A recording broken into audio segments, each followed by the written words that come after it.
What's going on, everyone? We are back of for the Fireside Chronicles, waiting on our host Jason. We're going to talk about some things, updated TLA, and just get into some shenanigans. And then next week we should be back in person. So let me get Jason on here.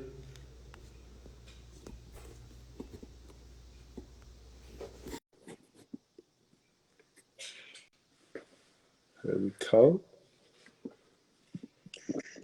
What's going on, brother? What's up, my friend? How are you?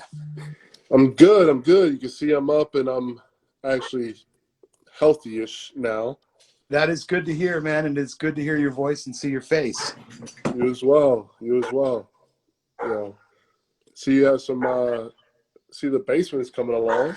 Yeah, we finished the wall, and I started doing shelves today. Oh, nice. That's beautiful. Yeah, that just basically it's like cheap hardwood, and we're staining it black, and then these things here, they just kind of slot into the wall like a puzzle. Oh, wow. And so you can move them around, and you can do all sorts of different things. And I was just sitting here, slowly starting to move some of the collection down to the basement. But I got a lot more to do, as you're aware. There's a lot of bottles in this house. So Yeah. What's going on, Big Sexy? But yeah, man. So I'll let you do your intro here. well, yeah. I mean, it's been a few weeks. There's been a lot going on, but we're doing this remote edition of our Fireside Chronicles show tonight. I don't know, Ty. Have you told everybody what's going on? Why we're remote tonight. I don't want to speak out of school. I have not. And just to get it out there, the reason why we are doing this remote is because I am recovering from COVID. There you go. There you go. So obviously, I did not want to get my brother or anyone else sick, but I am doing good now. My good friend, which I want to publicly say thank you to you, Jason, you and your family. You guys have been absolutely amazing in helping my family when it comes to picking up things that we need since we're in full quarantine here. You guys have been amazing. You've been an amazing brother and sister to us. Well, that's what friends do, and more importantly, that's what family does, and even more so, that's what this neighborhood does. That's kind of been. I mean, everybody who watches this show on a regular basis knows this neighborhood is super tight knit, and we're all there for each other. So, yeah. So last week we were out because of this reason. The week before we were out because I was traveling, and so we felt like we needed to do something tonight, just to kind of remind everybody that we exist and that we're still here. So it's not outside, which actually it's like 98 degrees outside today. So Right. It doesn't entirely suck that we're that we're inside right now. Like I was just outside staining this wood in the driveway, and I was like sweating through my clothes, man. Like it's brutal. It's brutal out there. So, yeah, I guess we'll get to some of the important stuff. I promised it in a post earlier today, but I just poured the Chapter 5 Little Book, which hit Chicagoland literally today. Nice. Which is, and if you're not familiar with this, Little Book comes from the Jim Beam Distillery, and it is a yearly blend put together by Booker himself. Or no, I'm sorry, Freddie. I think it's Freddie, his son. Freddie puts it together, and this edition of it has, man, I'm sorry, I'm going to be the old guy real quick. Take the glasses off. 2-year, 3-year, 5-year, and 15-year bourbon inside. And it they don't. The one thing that's disappointing about it every year is that they don't tell you. Unlike our friends over at the Bardstown Bourbon Company, they don't tell you what percentage of the blend is the 2-year, the 3-year, so it could be like 6 drops of 15-year for all we know. Like there's no way to really tell, except by taste, which I'm about to do for the first time. So it's good to be back. Cheers, everybody. And what do you got there? Can you taste it? So I had got this bottle for a client, and the person just like acted like they wanted me to give them the bottle. It's a $300 bottle, and there's no damn way I was about to just give away a $300 bottle. So it's on my bar now. There you go. And there you I'm go. about to crack it open. So this is Asombroso. Asombroso? Asombroso Extra Añejo. So this is actually, I just gained my taste back today. All right. Well, that's cause for celebration right there. Exactly. So why not have a pour of $300 tequila? Excellent. And I'm doing this. By the way, this little book here, the retail on it is $129.99. Nice. So it's an expensive bottle, but I've had it each of the last 2 years, and I've enjoyed it. There's always something lacking, but it's still a good pour. So far, first taste, this is really solid. I'm enjoying it for sure. Yeah. How's that guy?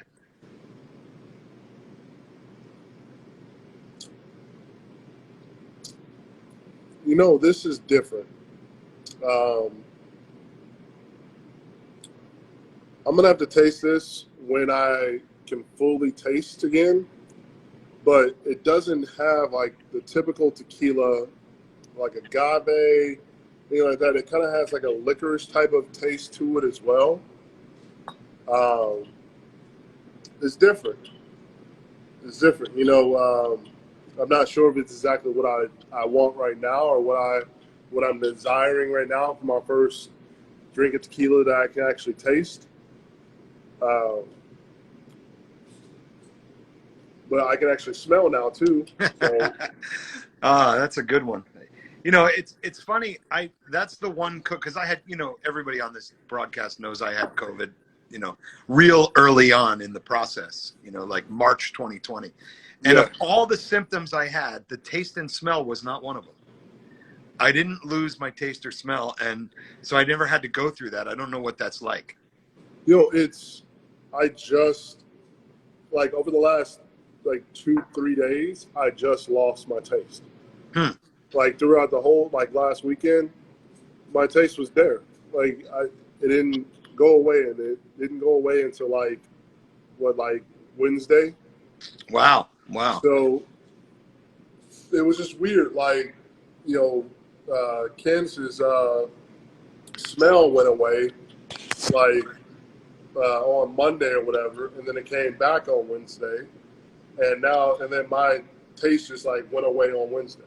So I'm like, what the fuck, But I've been down here. I've been reorganizing all my bottles here. If anyone, you can see the top of the bar now. Oh, you are covered, man. You got a lot of bottles there.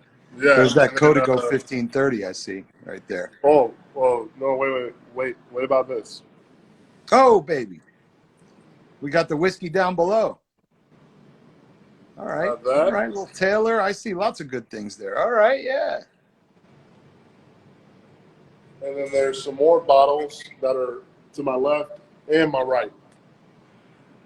So I'm catching up with you, man. Catching up with you. I'm just starting to load up these shelves, and I have about 50 more pieces of wood I have to stain. I just needed a break, and I need to have dinner, and I needed to do this. Yes. So, the wall goes all the way over there. There's nothing on that side yet, and I'm putting a TV up in that corner. And you see, it's like this curved design. Yeah, there's lots to do. Lots to do. Nice. Well, yeah. One thing I wanted to announce. One thing I want to announce is that we are going to be talking with Cole about doing a tasting at what's it called? The Pineapple, Yeah. Chicago. Hmm. I forgot what's the exact name of this hotel? It's Stay Pineapple. State Pineapple. Was it a Chicago hotel or something like that? Yeah, it's a chain. There's I think 5 or 6 of them around the country, Yeah, which is cool as well and bodes well for the future too. exactly. But yeah, Exactly. So I talked with Cole last night. We're gonna have I'm gonna have Cole to go 1530 go there to do a personal tasting for Cole and his head chef.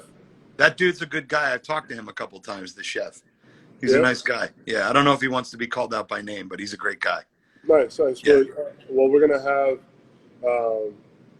Cole to go 1530 go there, do a private tasting for them, try to get a menu together for us to do a just a nice like date night type of tasting slash menu for them for and then of course we do our thing in TLA, make it fun, put our By spin the on way, it I all. just want to point out to the viewers right now, this man that I'm talking to right here has been, him and his whole family have been down with COVID for the last week and a half.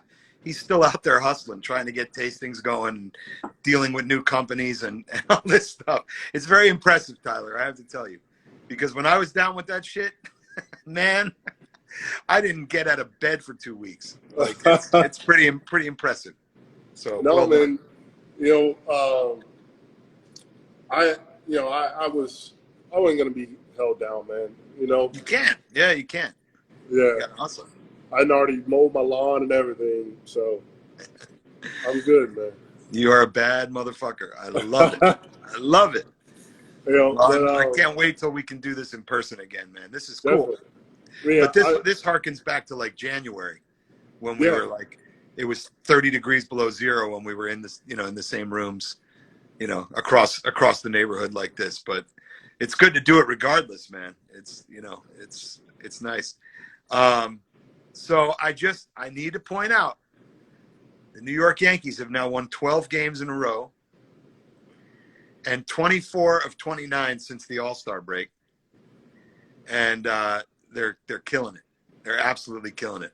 They made a couple big trades at the deadline, and I don't know. I felt I needed to call that out because I am as into it as I've ever been into anything sports-wise right now. It's big time. Big time. Yes.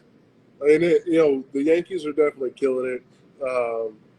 I've been proud of my Cardinals for at least making it competitive. Shout out to Buck Shack. Yeah, Buck Shack, what's going on? What's going on, Agaves?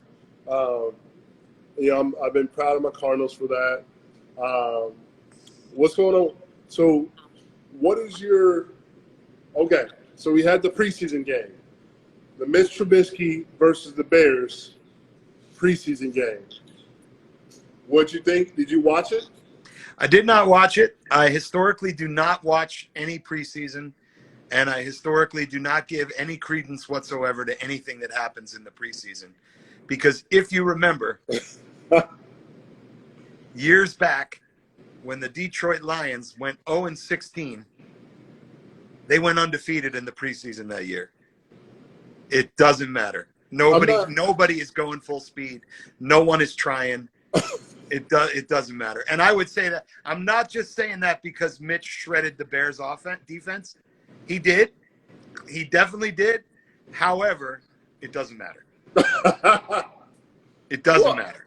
I mean, obviously it doesn't matter because obviously he's not going to be starting. Josh Allen's going to be starting, obviously, so we're not going to be seeing any Mitch unless Josh Allen gets injured, knock on wood that he doesn't, or unless Mitch gets traded. So, we're not going to see it, but it was just nice to, as a Mitch Trubisky fan. No, I know you were sitting over there. I know you were sitting over there in your element that day. I was loving it. Loving life. I was loving it. But I'm sorry, it doesn't matter. I was loving seeing Mitch shred them, man. I was loving it. I'm like, because when Cole texts, he's like, we said something about like Mitch. He said something about Mitch. I didn't even know they were playing, but he said something about Mitch. I'm like, what? Wait, what? Turn on the TV. Shit. Yeah, exactly. Let me get up. Yeah. No, I was actually at kids' baseball practice that afternoon, so I wasn't even able to watch it at all.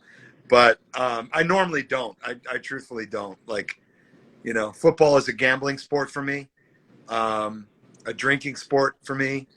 I'm not often, you know, if I'm not invested in the game, I'm not interested in it. And that doesn't even mean financially, because you know I'm as big a Giants fan as there is in the world. Right. I don't need to bet on the Giants in order to enjoy it. But it helps, you know, almost any other game. I'll root for the Bears, of course, and all that stuff. But yeah, man, I mean, listen, there's every possible chance that Mitch Trubisky was destroyed by the Bears and is going to have a complete turnaround in Buffalo or wherever he ends up if he moves on from there. There's every chance that happens. Yes. Every chance, you know, because the Bears fuck everything up. They suck. That's just what they do. They fuck everything up. So as a Bears fan, I'll admit they fucking suck. Yeah. They destroy players as if it's their job. Yeah. You know. So, you know, I mean, listen, we'll see. This is going to be an interesting season. We're going to the 17th game. You know, we got a game 17 this year in the regular season, which is really crazy. Because that just means 17 drunken Sundays in my yard and garage instead of 16. I'm with you. We'll be out there. I mean, I plan on week 1. I mean, all day affair. Like, that's what, the 11th or something, the 12th? 12th. Yeah. So the 12th, that day, it's on. I mean, we'll be in the yard, you know, barring rain, and then we'll be in the garage, you know, just like we were, like we never left. So, you know, I'm glad you're getting healthy so you can be ready. And then the other big news is my brother is moving here. Nice. My actual brother from New Jersey will be here on Friday of next week. He closed on his house. He's driving cross country with the family. And as of a week from today, he will be a resident right here in the next town over. And hopefully will be joining us for a large bulk of Football Sunday activities. Is he ready for this? I don't know that he is. He's not as big a drinker as any of us. But, you know, we'll get him going. You know how we do. Yeah. You know, same way we've got our other neighbors going. He'll fit right in right away. Yeah, and I feel like we can have more people this year. We can spread the invite out a little bit. You know, I've already been telling some other people, like, hey, you know, this is a thing. I'm not sending out a text every week. Just know it's a thing. Right. Like, that's kind of the deal. Like, it's a thing. And if you show up at my house and we're not there, text me and I'll tell you whose house we're at. Like, that's pretty much what I've been telling everybody. So. Oh yeah. I forgot to announce, we have that deal with Proximo. So Proximo, for everyone out there that doesn't know the liquor industry, especially here in Chicago, Proximo, they represent, on the tequila side alone, they distribute, I shouldn't say they represent, but they distribute Jose Cuervo, 1800, Gran Centenario, Master Nobel, and they have other smaller tequila brands underneath them as well. And then they have a shit ton of what's going on, BH? They have a shit ton of bourbons on there as well. I don't know what all bourbons. Maybe Buffalo Trace. I don't know. You got a list? Hit me up. Yeah, let's see it. So us at TLA, myself, they're going to be sending us the top of the line tequilas for us to do our tastings on, and our TLA Top Shelf would not be the first for obvious reasons, but it will be on the 8th. The obvious reason is not because I'll be done with quarantine and everything by then. I'll be good to go, but it's just the preparation of it all. I couldn't really, we couldn't really go out and really prepare properly, so we're going to push it back to the 8th. But we're going to have Jose Cuervo Reserva de la Familia lineup. That's a good pour. Yeah, we're going to have that as a headliner. We're going to have the Extrañejo, the Plata, and the Reposado. Awesome, man. Yeah. Well, I won't miss that one. I have no plans on the 8th, and I plan on being there. So definitely not missing it. Yeah. Yeah, I mean, otherwise, man, I don't know. I kind of got to keep this short tonight. Wife's into some shit. By the way, she's upstairs drinking tequila. And what tequila is she drinking? I don't know. Something you left here, and she made a margarita. I don't even know what it is. She just poured something, but she said, "Make sure you tell Tyler I'm drinking tequila." I said, all right. But yeah, we're gonna have a little movie night and chill out and have a couple drinks but yeah, man. I mean, it is so good to see you. Sound better. You look better. You know, it's awesome. It's awesome. You froze. Oh, I did? Yeah. Am I back now? Am I back now? Yeah, you're back. You're back. All right, I'm back. I was reading a comment said I need to drink mezcal. I have some mezcal on my bar. I have a couple bottles of it, but we're keeping it short and sweet here tonight. Not as short as we did at Lollapalooza. But no, we're already a solid 25 minutes in. We're doing pretty well for two guys without a peanut gallery. We're doing okay. Exactly. Well, by the way, Brad actually asked me, like, hey, what do you Brad, Buck, all the guys, well, even the unks and everyone else in the neighborhood was like, we'll be drinking tonight. Mike, man, I'm still in quarantine. I still got a couple days left in quarantine, so yeah, not tonight, but hopefully within a week we'll be back at this shit. So yeah. I miss it. I miss the crew. I miss everything about it. So me too. next week is the day my brother gets to town. So I don't know what the story is with that. I just now thought of that. We might have to work on the timing, do something a little bit later. I don't know exactly what's going on yet, but I don't know what time he's getting in. I don't like any of that yet. But I'll keep everybody posted as I do.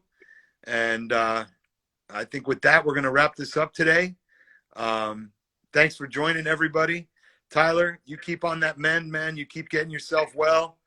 And we will catch you on another day at another time sometime soon, everybody. Thanks for tuning in.